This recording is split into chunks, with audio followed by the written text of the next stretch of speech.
Hey everybody, I'm here today to show you and tell you how to color sand. This will be a full tutorial, so let's get right into the video. As you can see right here, I have some regular old play sand, and I'm going to show you how to color it a different color, okay? Now you can use pretty much any sand that you want to use, but lighter sand is easier to color because you can see the color much more easily. If you get darker sand, it's going to be harder for the color to show through, but you can color any sand at all. Don't get it twisted. You can color any sand that you want to. Whatever color the sand starts off is totally fine. Let's get right into the video. As you can see right here, we have the sand. You want to put it in a Ziploc bag, and you can put as much as you can fit in the Ziploc bag, but you need some room at the top just to move the sand around and to let some air get to it. If you want to, you can add a little bit of water to the sand just to make it easier to get the coloration throughout the sand, but it's not necessary.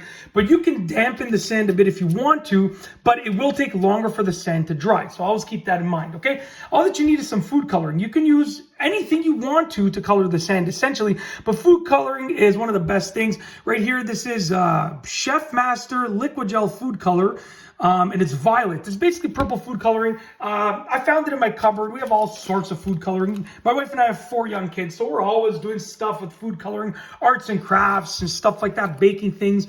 So we have all sorts. You want to open up the bag, and essentially you want to put start off with a few drops of food coloring into the bag, okay? So I'm going to just hold it up here just so you can see the food coloring, how many drops I'm going to put in. But I'm going to put a few drops into the bag just like that. We'll put 1, 2, 3. Now this is a liquid type of liquid gel type of food coloring.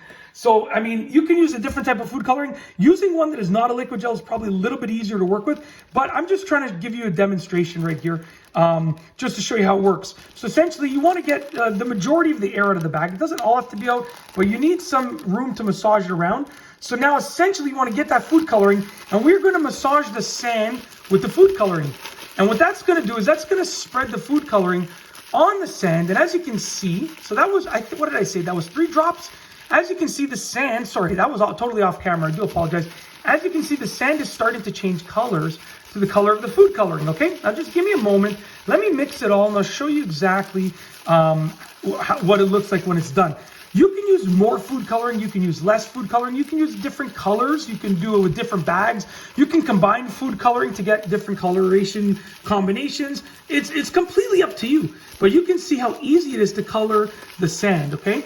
Now, as you want to make sure that it's all colored, because once you remove the sand from the bag, it is going to be substantially harder to fix any errors. So you can see right there, there's some sand that's not colored, right? I can do my best to color it. It doesn't have to be perfect unless you want it to be perfect, which I don't know why you would.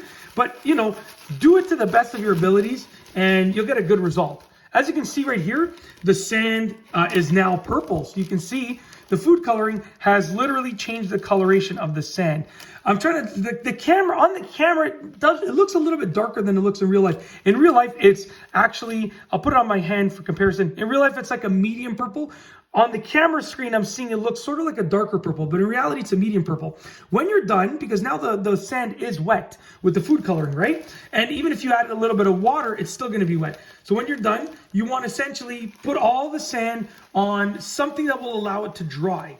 So I just have a baking sheet here. This is a baking sheet that we don't use for baking anymore. This is a baking sheet that I use for anything that I'm doing arts and crafts related. If I'm doing a video about something and I need a metal background, anything at all. But this isn't what we use for baking anymore, obviously. It's just a baking sheet that we use for other things now.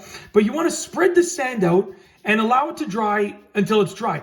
Most of the time, if you just added food coloring, like overnight should be plenty of time to dry off the sand if you just leave it like this, just at room temperature.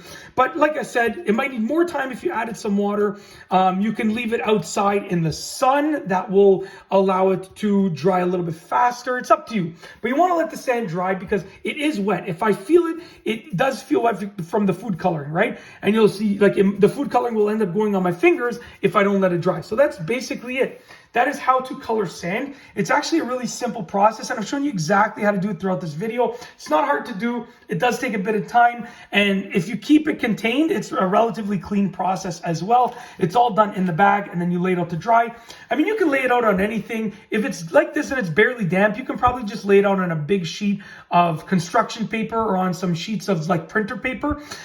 You know, that's another option, another easy option for how to let it dry, because then the paper and the construction paper will absorb some of the moisture as well as an added bonus. So that's basically it. That'll probably allow it to dry maybe a little bit faster than putting it on a metal sheet like this. But that's it. Yeah, you can let it dry in any way possible that you think might work. If you like this video, please be sure to give it a thumbs up. Let me know what you think down below as a comment. And of course, be sure to subscribe for more good videos just like this one. And that's all I have for you today. Thanks for watching.